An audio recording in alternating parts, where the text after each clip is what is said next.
June 7, 1944, Normandy, France. The air still reeks of smoke and salt. Shells lie half buried in the sand. Among the twisted wrecks of landing craft, cries echo, English, German, and something beyond language. An American medic, his hands trembling yet precise, kneels beside a wounded man. The soldier's uniform bears an iron cross. His eyes widen in disbelief as the medic presses a bandage to his chest, whispering, "Hold on." Around them, chaos reigns. Bullets crack overhead, engines roar, the tide stains red. Yet amid that horror, one quiet act of mercy unfolds. A moment that would astonish even hardened Axis officers. Because on these killing fields, the Americans were not just fighting to win. They were fighting to save life itself. In the opening years of the Second World War, medicine on the battlefield was still chained to the lessons and failures of the First. During the Great War, soldiers often died not from bullets, but from infection, shock, and delayed treatment. Blood transfusions were rare. Field surgeries were crude. Painkillers were scarce. When World War II erupted in 1939, most armies still carried those scars, and their medical systems reflected it. The German Wehrmacht, efficient in strategy and logistics, approached medicine as a secondary function, useful but not decisive. Medical corps were respected, but the emphasis was on speed and obedience, not innovation. Japan's Imperial Army was even harsher. Medical support often came late, and the culture of honor over survival left countless soldiers untreated.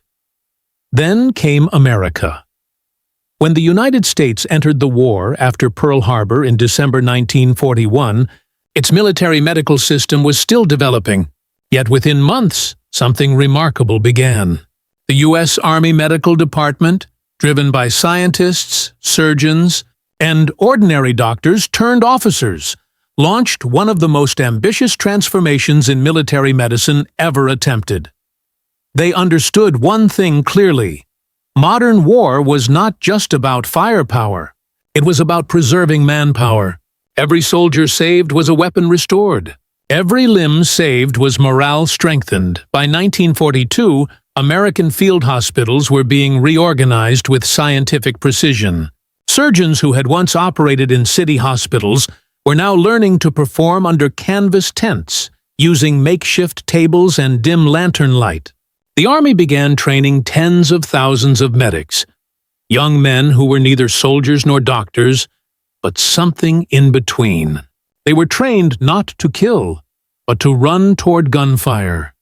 For every infantry division, there were entire medical echelons, from aid stations at the front, to clearing stations behind the lines, to evacuation hospitals miles away. Each had a single mission: keep the wounded alive long enough to reach treatment. The turning point came with science. American researchers, working with universities and pharmaceutical companies, developed revolutionary new techniques for preserving and shipping blood plasma. Before this, transfusions were complicated, often deadly procedures requiring compatible donors. But plasma, the golden liquid of life, could be dried, stored, and reconstituted anywhere. For the first time, a soldier bleeding out on a muddy beach could receive life-saving plasma within minutes. Penicillin, too, changed everything. Discovered earlier but produced at scale by American factories, it became the miracle drug of the war. By 1943, U.S. forces had access to almost all global supplies. The impact was immediate.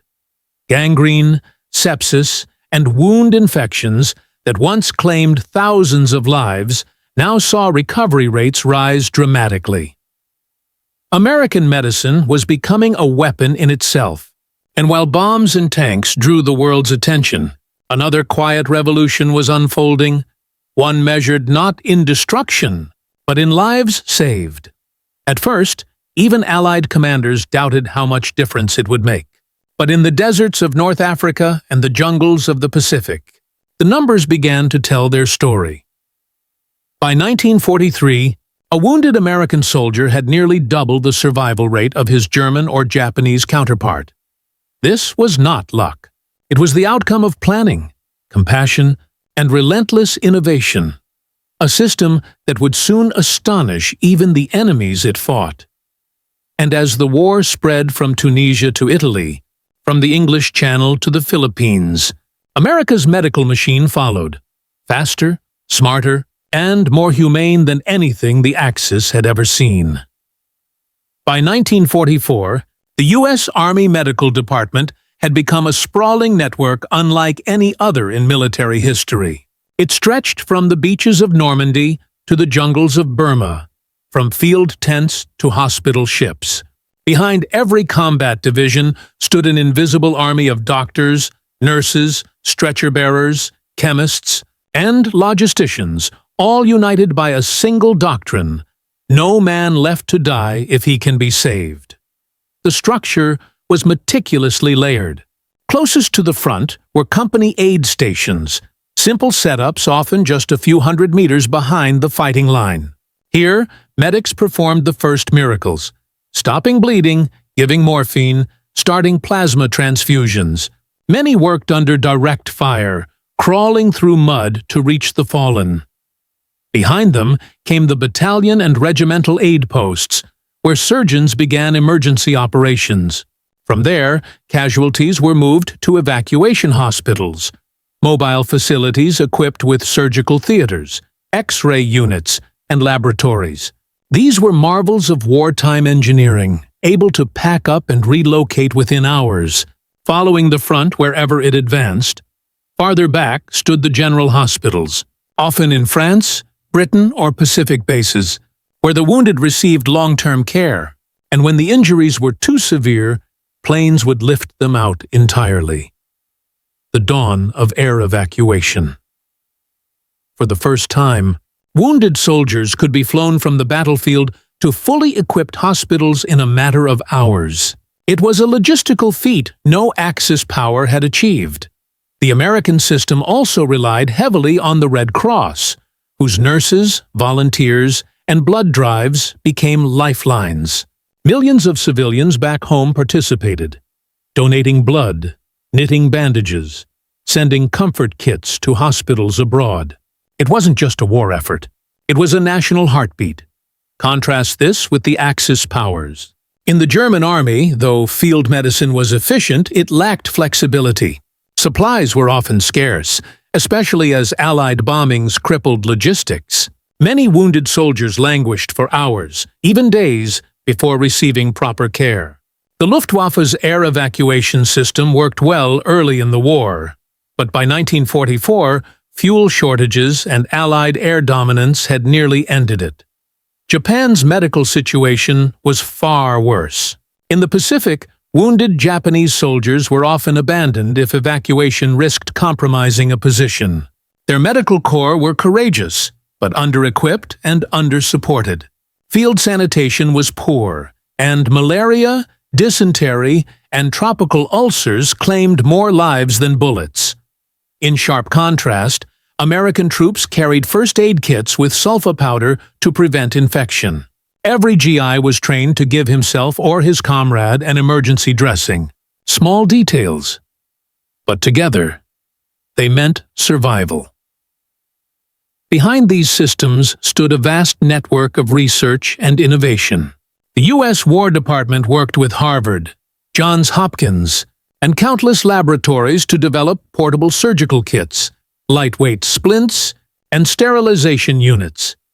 Even the humble Jeep was transformed into a life-saving tool, fitted with stretchers and used as a fast battlefield ambulance.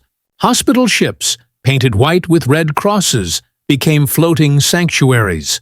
From the Mediterranean to the Pacific, they carried tens of thousands of wounded soldiers away from chaos into safety. All this reflected a deeper philosophy, one that would deeply impress and even unsettle Axis prisoners.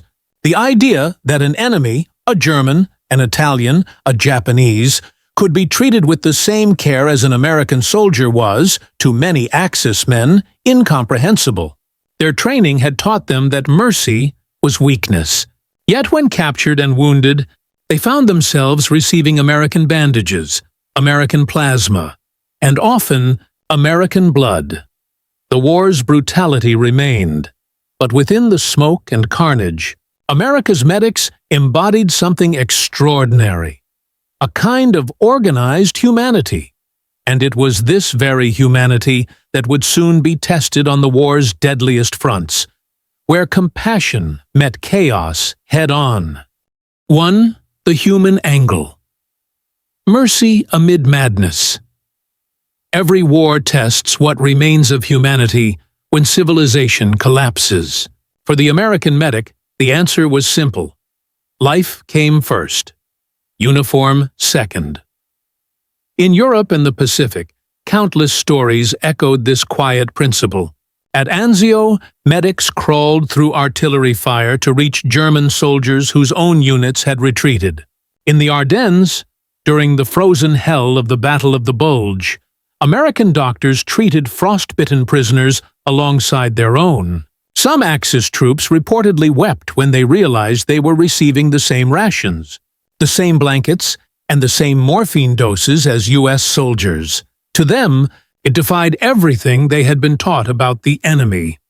For Americans, it was duty. For the wounded Germans and Japanese, it was shock and awe. This moral discipline did more than heal bodies. It shattered propaganda. Axis troops, told that Americans were barbarians, suddenly found compassion in their hands. And for many, that moment of mercy stayed with them long after the war ended. The tactical angle, healing as a weapon of war beneath its humanity, the American medical system was also a coldly efficient engine of combat power. Every minute shaved off evacuation time meant another rifle returned to the front. Every man who survived shock or infection was one less to replace, one more to fight again. Commanders quickly realized that superior medical care translated directly into sustained military strength. In North Africa, casualty recovery rates reached unprecedented levels. Over 80% of wounded troops survived. On D-Day, thousands who might have perished under older systems lived to fight again within weeks. This constant recycling of manpower gave the U.S. forces endurance the Axis could not match. German soldiers often referred to American miracle medicine, baffled by how quickly enemy troops seemed to return after horrific wounds. Behind this tactical edge was organization. The golden hour, the idea that survival depended on receiving treatment within 60 minutes, became an unspoken rule. The medic's motto was clear: get him off the field alive, whatever it takes. In war, time is blood.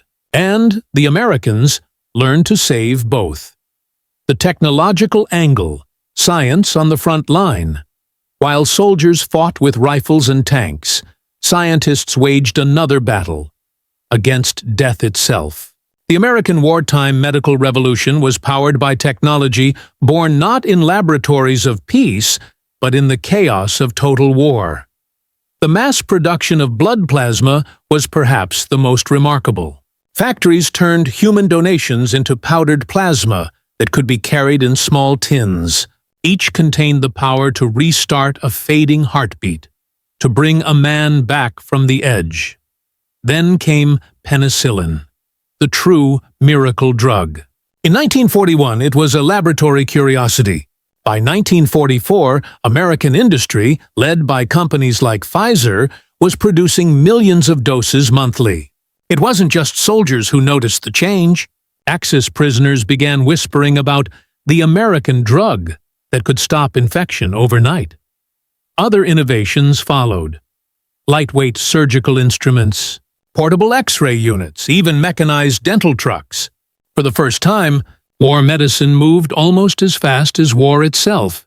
Each syringe, each drop of plasma, each ampule of penicillin represented something profound. A promise that even amid global destruction, human intellect and compassion still advanced together. By the middle of the war, American medical care had become not just a support system, but a symbol, proof that science and mercy could coexist on the battlefield. But the full measure of its impact would only be revealed when leadership, ethics, and the enemy's own disbelief collided in the bloodiest arenas of all. Ten Frien. Farburn, Saint-Ouen Fund 4.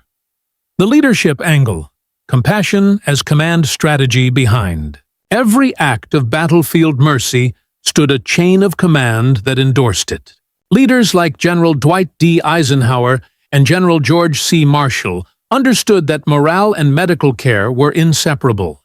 A soldier who believed he'd be saved if wounded fought harder, longer, and with greater faith in his cause. Eisenhower famously said that medical service is not a luxury, it is a weapon. This was not sentiment, but strategy. American leadership invested immense resources to ensure that medics were properly trained, supplied, and respected. Unlike in many Axis units, the medic's armband carried genuine protection, even among enemies. German officers often instructed their men not to fire at the Red Cross symbol, knowing American medics would treat wounded prisoners as well as their own. Commanders enforced medical ethics as military discipline. Any cruelty toward wounded prisoners was prosecuted. The message was clear. America fought hard, but not without honor. This leadership philosophy filtered down to the lowest ranks. Young medics, some barely out of high school, were told from day one, "You do not decide who deserves to live. You simply save life where you find it." That doctrine gave the U.S. Army Medical Corps a moral authority even amid the brutality of total war. The enemy perspective. Shock, respect, and reluctant admiration to Axis soldiers. American medical care seemed otherworldly. Captured Germans often described their astonishment in post-war interviews. In one report from Normandy, a wounded German lieutenant told his interrogators that American medics treated him as if I were one of their own. He had been carried on a litter through the same triage tents as U.S. infantrymen, given plasma, and stabilized before being questioned. For men raised under regimes that glorified ruthless strength, this compassion was incomprehensible.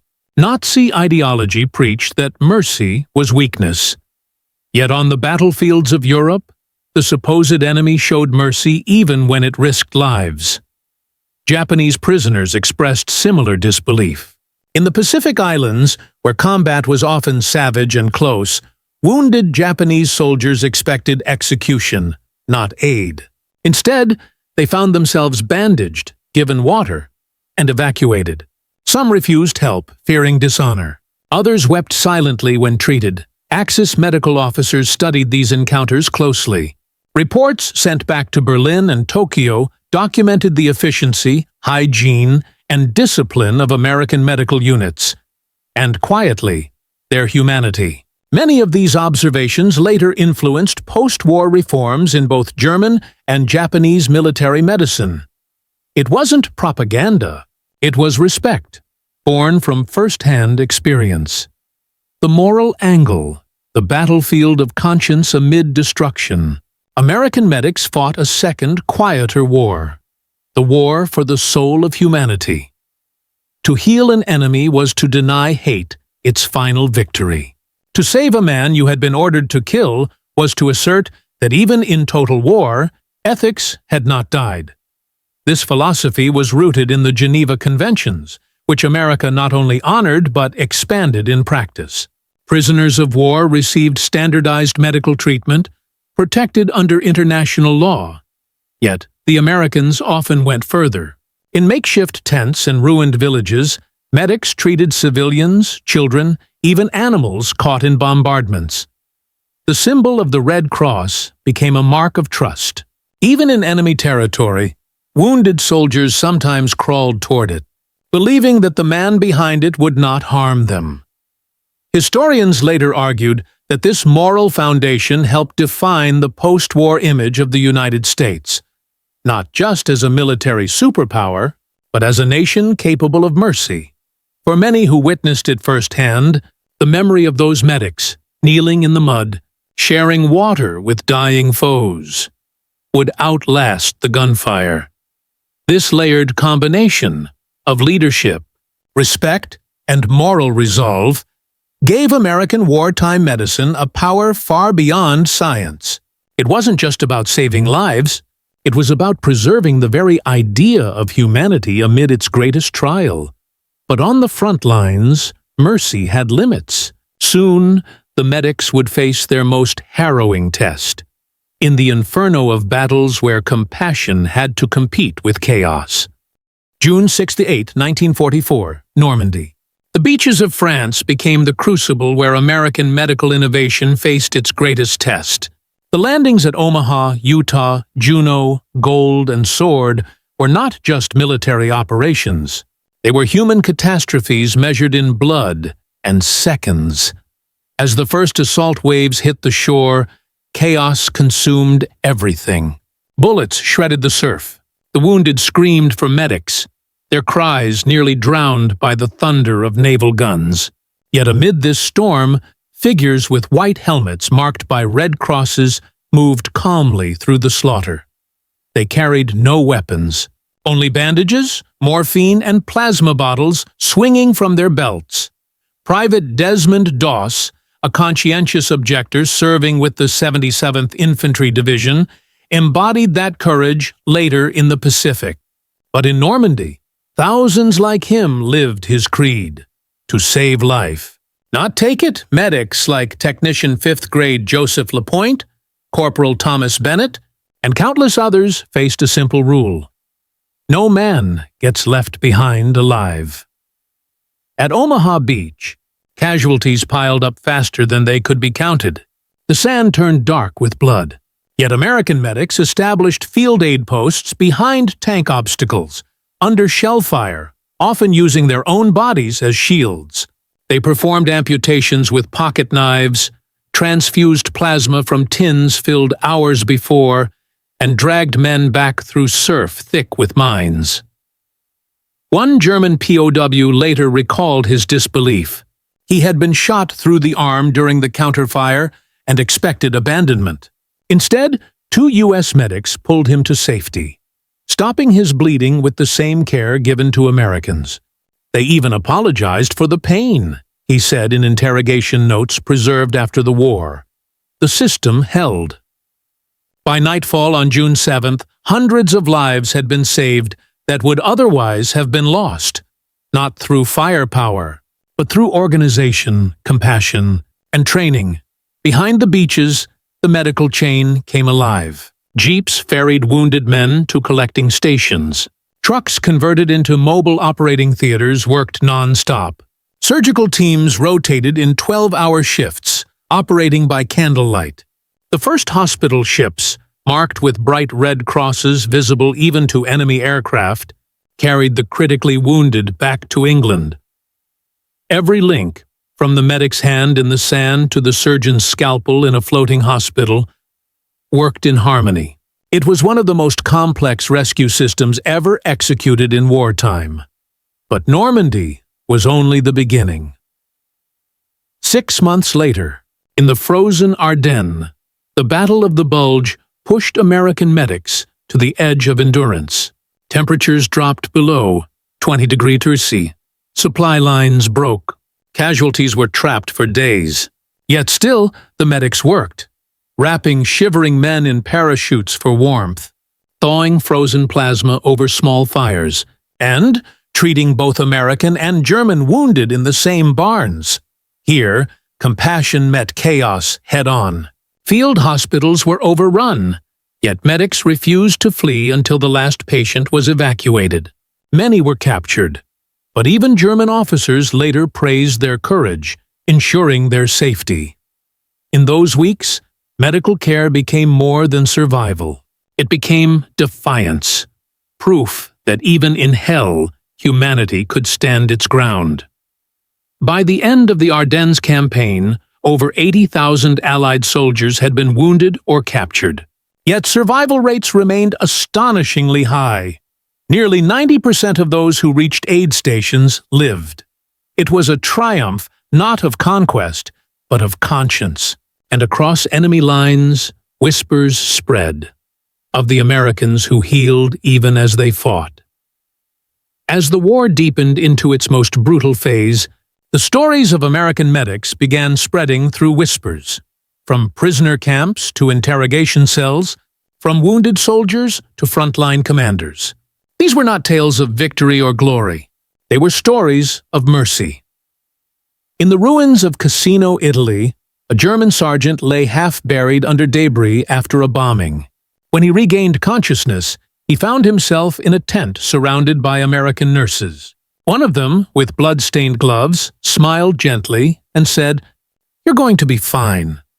He later wrote in his diary, captured by U.S. forces, that "It was the first time I felt safe since the war began." Another account emerged from the Pacific island of Okinawa, where American medics worked day and night among the dead and dying. Japanese soldiers, often trained to prefer suicide to capture, were stunned when the Americans treated them with respect. Many had never imagined that the enemy would offer them life.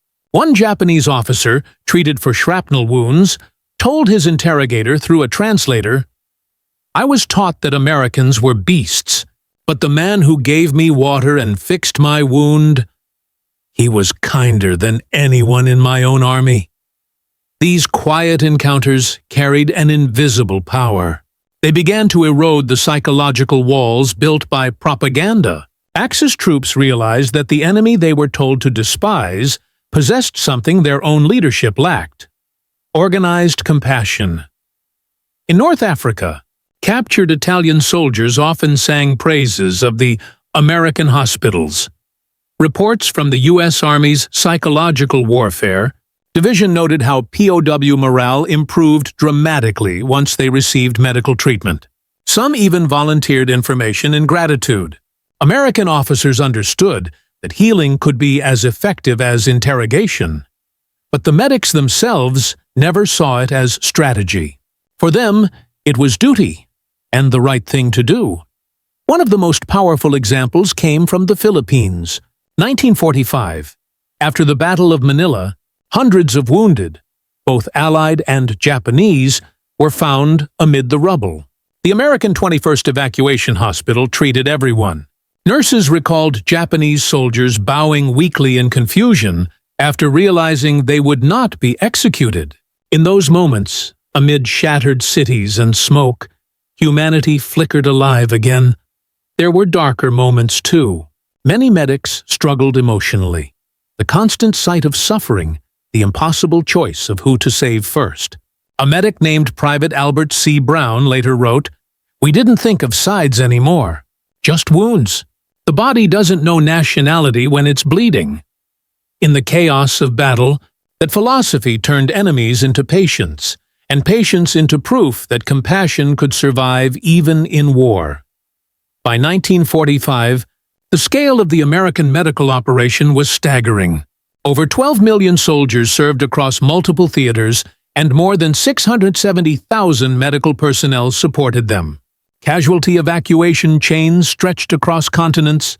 Hospital ships carried tens of thousands of wounded home.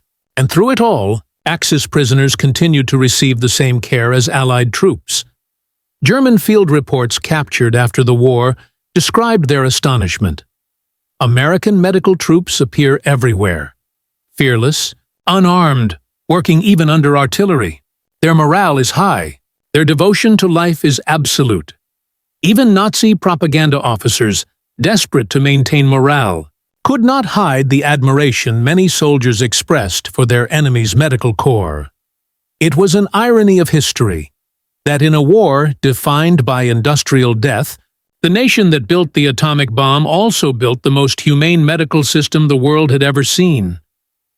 When the guns finally fell silent in 1945, the reputation of the American medic was legendary, not because he had conquered territory, but because he had crossed something greater: the boundary between hate and mercy.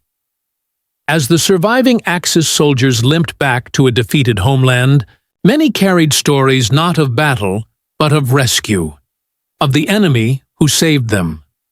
Those stories spread quietly through post-war Europe and Asia, shaping perceptions for generations. Because in the end, the most powerful weapon America carried into World War II was not its bombers, its tanks, or its rifles. It was its mercy. When the war finally ended in August 1945, the numbers told a story of quiet triumph. For all the devastation of the global conflict, American wartime medicine had achieved something unprecedented. It had dramatically reduced the price of survival. During World War II, more than 670,000 U.S. soldiers were wounded in action. Yet nearly 96 out of every 100 who reached a medical unit alive survived. In the Pacific and European theaters alike, this figure stunned military analysts. It meant that the American soldier stood a greater chance of surviving his wounds than any fighter in history before him. Behind those statistics lay a colossal effort. The Army Medical Department had grown from fewer than 20,000 personnel in 1939 to over 600,000 by 1945. Each division was backed by a web of hospitals, supply chains, air evacuation routes, and volunteer support from home. Hospital ships carried more than 80,000 wounded men across oceans. Aircraft fitted for medical evacuation transported over 1.2 million patients by war's end. A WWII, logistical miracle that reshaped military planning forever. But perhaps the most revealing impact came from the enemy's side. Captured German and Japanese officers openly acknowledged the superiority of the American medical network. In post-war interrogations, Wehrmacht doctors admitted that their own systems had collapsed under logistical strain, while the U.S. model seemed to function like a living organism. Some Axis physicians, stripped of ideology, expressed admiration rather than resentment. German surgeon Dr. Karl Brandner, interviewed in 1946, remarked, "Your medical corps fought a cleaner war than any of us. They gave medicine where we gave orders." In Japan, too, the influence was immediate. American occupation authorities restructured Japanese medical education and military health systems based on wartime experience. The emphasis on preventive care, trauma surgery, and mass inoculation all traced back to lessons learned in combat hospitals from Normandy to Okinawa. Meanwhile, the United States turned its wartime experience into peacetime progress. Research programs that had begun on the front, plasma preservation, shock treatment, antibiotics, evolved into the foundations of modern emergency medicine. The first civilian trauma centers in the 1950s were direct descendants of the WWII field hospital. Even the language of medicine changed. The concept of triage, refined during the war, became a universal standard. The golden hour principle evolved into a cornerstone of paramedic response worldwide. But beyond the science, something deeper endured: a reputation. Across devastated Europe and Asia, the stories of American medics persisted. They were not tales of occupation, but of mercy. For every bombed city, there was a memory of a tent hospital. For every ruined bridge, a story of a life saved by a stranger wearing a red cross. The battlefield had ended, but the legacy of compassion had only begun. By 1946, as nations buried their dead and counted their ruins, a quiet transformation was taking shape inside hospitals, laboratories, and military schools. The Second World War had not only redrawn borders, it had rewritten the manual of human survival. In Washington, the U.S. Army Medical Department compiled its wartime findings into hundreds of research papers and field manuals. What had once been desperate improvisation on the front lines was now codified science. Surgeons who had performed thousands of operations under shell fire began teaching a new generation of doctors. Techniques like vascular repair, rapid blood typing, and battlefield anesthesia became textbook standards. Across the Atlantic, even Europe's finest medical institutions, long proud of their own traditions, acknowledged a shift. British, French, and even former Axis hospitals quietly adopted American methods of mass casualty organization, surgical sterilization, and mobile medical logistics. The Red Cross, inspired by the scale of American volunteerism, expanded its civilian training programs. Millions of citizens worldwide would soon learn first aid through systems designed for GIs. In Germany, something remarkable occurred.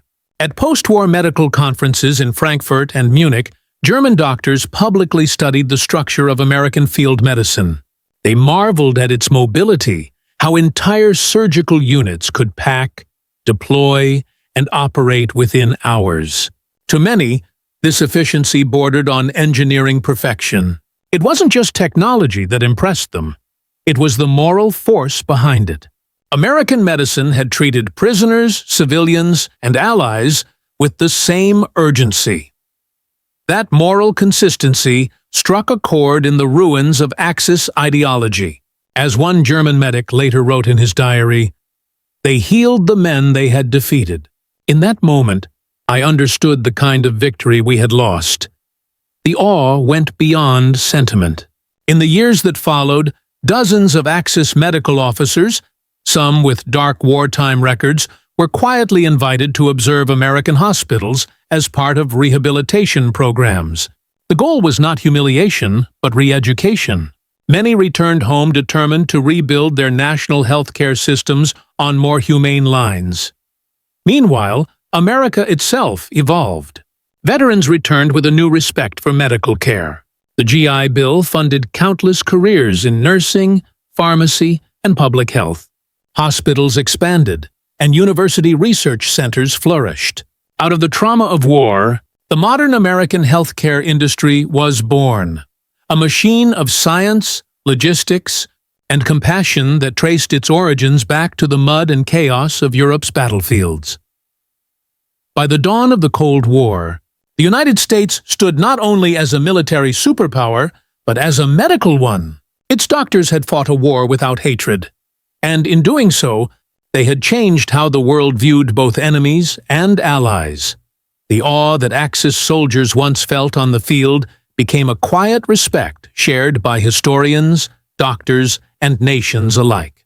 Because when the guns fell silent, one truth remained. America's greatest wartime weapon had been mercy, and that realization leads us not to statistics or victories, but to meaning. In every war, humanity is tested not just by how it fights, but by how it heals. World War II exposed the darkest instincts of nations, yet it also revealed something profoundly different within the American approach to warfare. While others built stronger weapons, the United States built stronger systems to preserve life. Its medics, nurses, and doctors stood at the crossroads of destruction and compassion, proving that discipline and mercy could coexist, even under fire. For the Axis soldiers who once faced them, that realization came as shock, then admiration. In their eyes, the Americans had shown a kind of strength that no tank or rifle could match. A strength born not from conquest, but conscience. The field hospitals of Europe and the Pacific became symbols of a greater victory, one not measured in captured cities or surrendered armies, but in heartbeats, saved and futures restored. From those tents and operating tables grew the roots of modern emergency medicine, humanitarian aid, and the global commitment to treat the wounded without prejudice. And perhaps that is the lasting legacy of America's wartime medical care, that even in the bloodiest conflict in history, compassion could still stand upright amid the ruins, and remind the world that saving a life is, in itself, an act of victory.